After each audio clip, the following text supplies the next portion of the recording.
আজ সোমবার ২৪ ফেব্রুয়ারি ২০২৫, ১১ ফাল্গুন ১৪৩১ বঙ্গাব্দ, ২৪ সাবান ১৪৪৬ হিজরি। জানিয়ে দেব আজকের দৈনিক ইত্তেফাক পত্রিকার শিরোনামগুলো। অফিসারদের মাথার দাম ৫ লাখ টাকা, জওয়ানদের এ কথা কেন বলল আজও জানতে পারিনি। ইত্তেফাককে দেয়া সাক্ষাৎকারে শহীদ লেফটেন্যান্ট কর্নেল সাইফের স্ত্রী শাহিনুর পারভীন।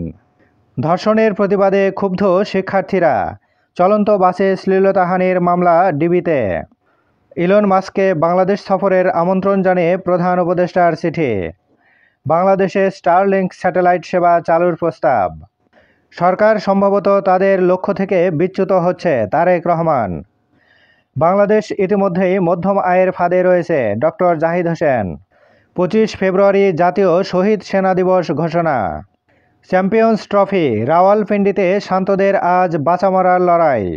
ঢাকাকেই ঠিক করতে হবে তারা দিল্লির সঙ্গে কেমন সম্পর্ক চায়, জয়শঙ্কর। বাংলাদেশে উগ্র বামপন্থী কমিউনিস্টদের ভোট দিতে $২৯ মিলিয়ন দেয় যুক্তরাষ্ট্র, ট্রাম্প। প্রতিদিন দৈনিক পত্রিকাগুলোর শিরোনাম জানতে লাইক, কমেন্ট এবং সাবস্ক্রাইব করুন। এবার শেষের পাতা। ৬ দফা দাবিতে প্রধান উপদেষ্টাকে কুয়েট শিক্ষার্থীদের স্মারকলিপি। কেন্দ্রীয় শহীদ মিনারে অবস্থান। দাবি আদায় না হওয়া পর্যন্ত ক্যাম্পাসে না ফেরার ঘোষণা। আহতদের নো ট্রিটমেন্ট, নো রিলিজের নির্দেশ দিয়েছিলেন শেখ হাসিনা। জুলাই আগস্ট গণ আন্দোলন নিয়ে ট্রাইব্যুনালকে চিফ প্রসিকিউটর।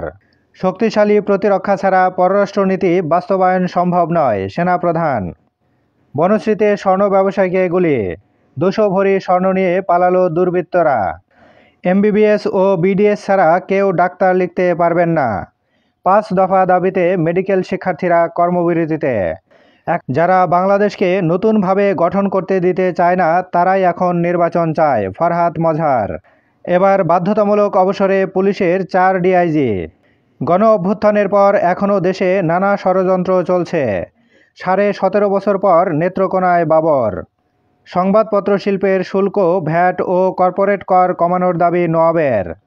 অস্ত্র উঁচিয়ে মাইকে ঘোষণা দিয়ে বাজারে লুটপাট, ভিডিও ভাইরাল। যুবদল নেতা বহিষ্কার, গ্রেপ্তার ৪। শিবির সহ অন্যান্য ছাত্র সংগঠনকে দমনের চেষ্টা চালাচ্ছে ছাত্রদল, শিবির সভাপতি। মধুর ক্যান্টিনে শিবির সংবাদ সম্মেলন করায় নিন্দা ছাত্রদলের।